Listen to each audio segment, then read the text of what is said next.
arhitekata ovdje, imamo jednu ekonomisticu, Marina Đukanović.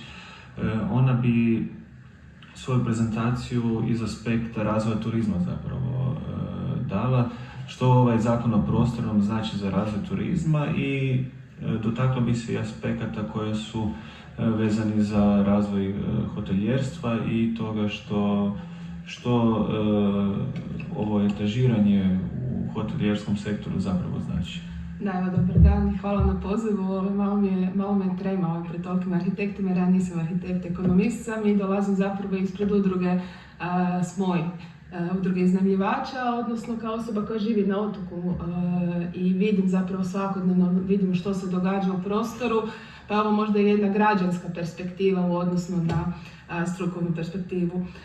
Naime, 180 godina postoji turizam u Hrvatskoj, 180 godina imamo simbiozu privatnog smještaja i hotela i nikad nije bio problem, znači turizam se razvijao, to je bila jedna lijepa ravnoteža gdje je svako našao mjesto za sebe i onda se unatrag par godina odjednom događa nekakva hajka, spominje se termin apartmanizacija, mali iznajmljivači postaju problemi, nije nam zapravo jasno što se događa jer ništa se bitno zapravo nije promijenilo među legalnim malim iznajmljivačima. Da bi se onda počele pojavljivati neke ideje, neke investicije, neki prijedlozi zakona i sad neke stvari postaju možda malo jasnije. Naime, evo, ministar se neki dan na danima hrvatskog turizma pohvalio sa smanjenjem broja kreveta u privatnom smještaju, sa smanjenjem broja apartmana u vlasništvu hrvatskih građana, a istovremeno se događaju velika promocija investicija u elitni turizam, odnosno niz projekata proglašene projektima od strateškog interesa i dobivaju zapravo nekakve poticaje, subvencije, olakšava se procedura da se ti projekti realiziraju. Pa onda kad malo pogledate o kakvim se projektima radi, ovo što je kolega spomenuo, radi se o dominantno greenfield projektima koji zadiru zapravo u netaknutu prirodu, odnosno nekakav prirodni krajolik, gdje se planira razvijanje nekakvih hotelskih rezorta. I hoteli kao takvi, ok, nisu problem, međutim kad malo dublje pogledate u to što će se točno graditi, shvatite da će se graditi, nešto smo izračunali, nekih 14.000 kreveta, međutim, samo 3.500, odnosno 25% od toga će zapravo biti hotelski smještaj, a 75% tih predviđenih kreveta zapravo su predviđene nekretnine za prodaju kroz apartmane, kroz rezidencije, kroz vile sa bazenima i ostalo.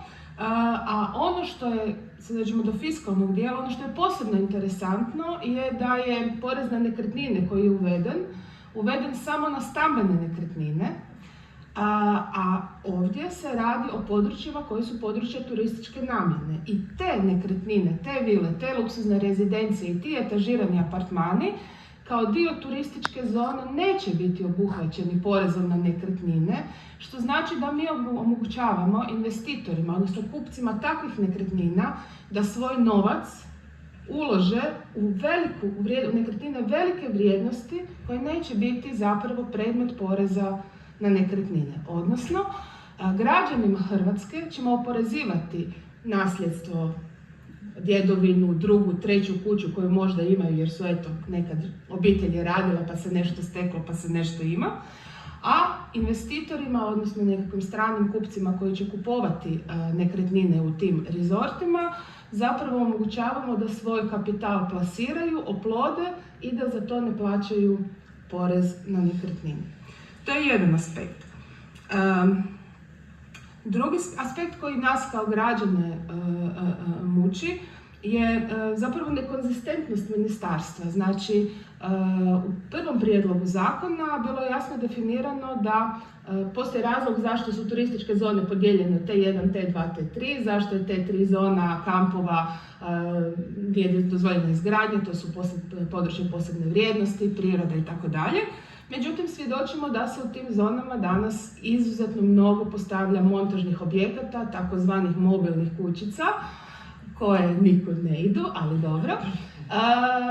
I ministarstvo je tu imalo jedan vrlo interesantan prijedlog da se te kućice proglasi građevinama, što one u svojoj biti i jesu. One su u svojoj biti jedan apartman. Ima sve isto što ima i apartman u kući. Spavaću sobu, kupaonicu, kuhinju, blagovaonu, terasu, klimu, bazen, znači ima čak možda i više.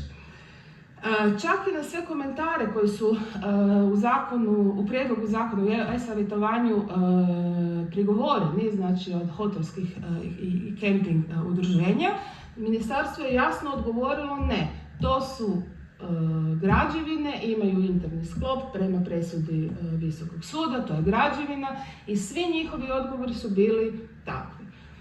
Da bi se par dana kasnije to isto ministarstvo zapravo predomislilo i reklo ne, mobilne kućice ipak nisu građevine. Zašto je to bitno? Zato što se kategorizacija za njih odvija po sasvim drugačijem načinu od kategorizacije za privatni smještaj. Vi za privatni smještaj za 3 ili 4 zvjezdice imate propisanu kvadraturu kupaonice, propisanu kvadraturu spavaće sobe, koliko što morate imati, stalak za kofer, ovo, ono, znači milion stvari. A kategorizacija mobilnih kućica se zapravo ne provodi, nego se provodi kategorizacija kampa. I vi pod 4 zvjezdice možete imati mobilnu kućicu koja ima 36 ili 40 kvadrata i gdje vam ormar visi iznad uzglavlja kreveta i to prolazi bez problema. Znači potpuno drugačiji način kategorizacije, a puno niži zapravo kriterij, a na puno boljim pozicijama, sa puno boljim uvjetima itd.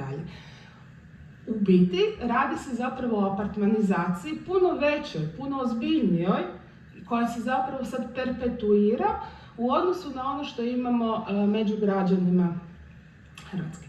Ono što nas kao građani također muči, što se naravno ne rješava ovim zakonom, ali se događa na terenu, je zapravo da se ne poduzima ništa protiv i ne vidimo nikakvo rješenje protiv nekomercijalnog smještaja, odnosno iznajmljivanja na crno.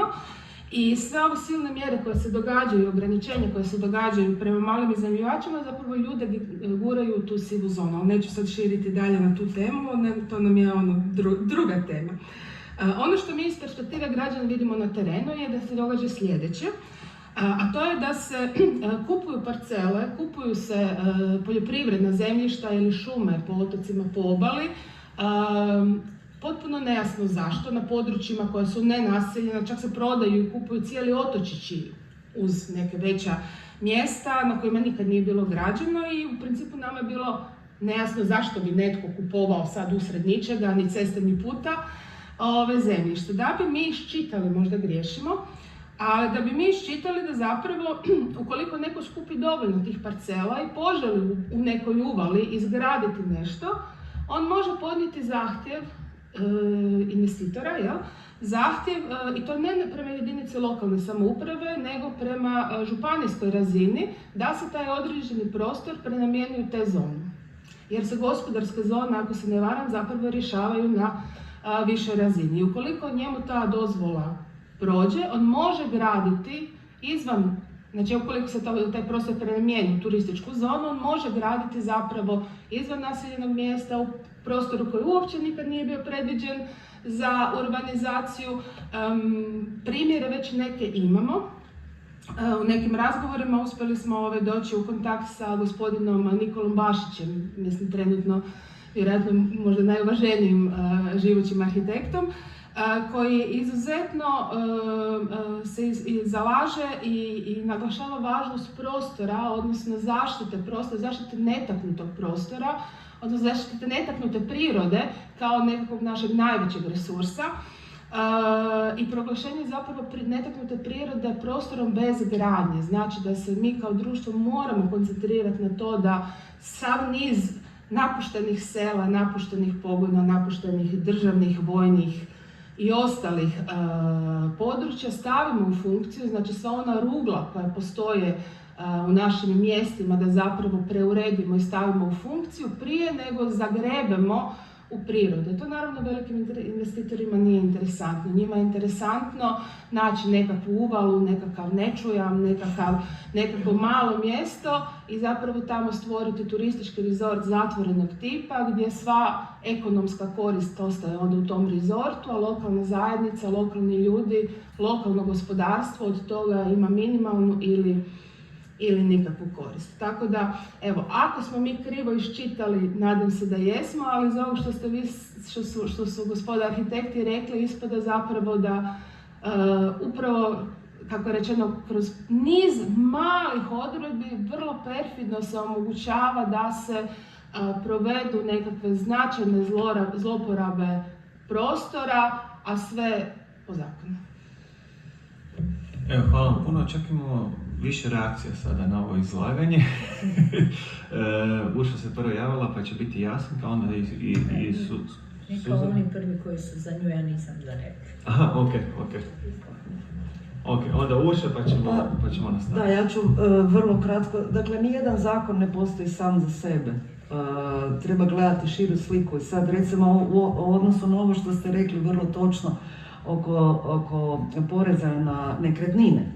Znači, paralelno, prije par mjeseci, dakle, Hrvatska želi postati članica OECD-a. U Saboru se izglasavaju se zakoni mnogi da bi bili mi spremni za OECD, među inima Zakon o vlasništvu i ostalim stvarnim pravima, koji izmjene su napravljene na način da se potpuno liberalizira tržište nekretnina za svih 38 članica OECD-a. Što to konkretno znači?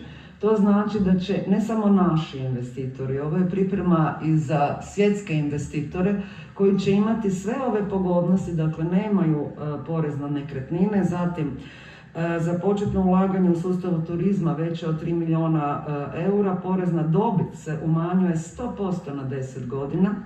Za početno ulaganje od samo 150.000 eura investitor je oslobođen 50% poreza na dobit na isto 10 godina. Mi znamo da se iz MPO-a grade ovi veliki hoteli, znači kad kažem veliki mislim od 5 zvjezdica jer je stalna mantra da nam nedostaje i doista nam nedostaje takvih kapaciteta turističkih. Dakle, pogodnosti su maksimalne za tu vrstu djelatnosti, a Hrvatska u ovom zakonu o vlasništvu je dozvolila kompletno liberalizaciju dakle tog nekretnina, tržišta nekretnina. Za razliku od drugih članica OECD-a koje su stavile ograničenja ili ono što se kaže rezervacije. Slovenija je na taj zakon stavila kompletnu rezervaciju, ne može.